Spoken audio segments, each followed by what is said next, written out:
threat? What? I'm calling the cops. I almost didn't stop.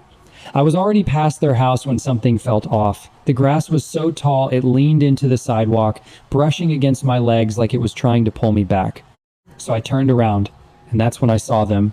An elderly couple sitting quietly on a worn-out porch, surrounded by a yard that had completely taken over. Not just messy, abandoned. The kind of overgrowth that doesn't happen overnight, it's the kind of overgrowth that tells a story. Without saying a word, I walked closer. The man noticed me first, trying to straighten up as if instinct kicked in. I later found out he was a retired firefighter of 30 years. The woman beside him smiled gently, but her hands were trembling. She used to be a nurse.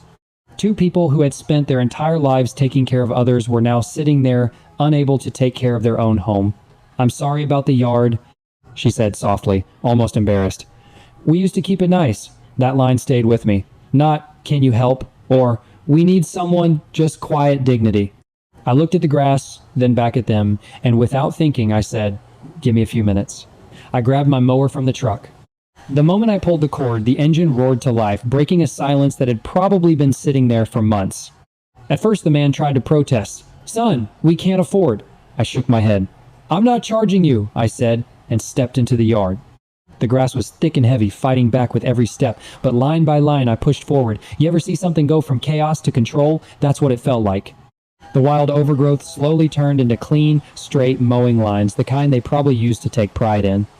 And then, right when I hit the front strip near the sidewalk, a voice snapped everything in half.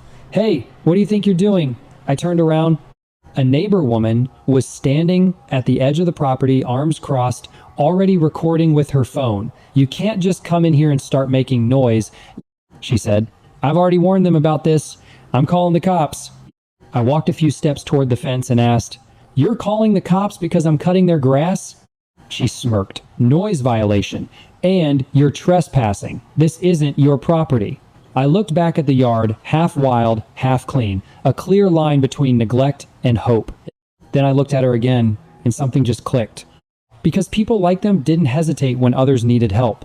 They ran into burning buildings, they stayed up all night saving lives, and now this is what they get? I didn't argue. I didn't raise my voice, I just turned back around, pulled the cord again, and kept mowing. Louder this time.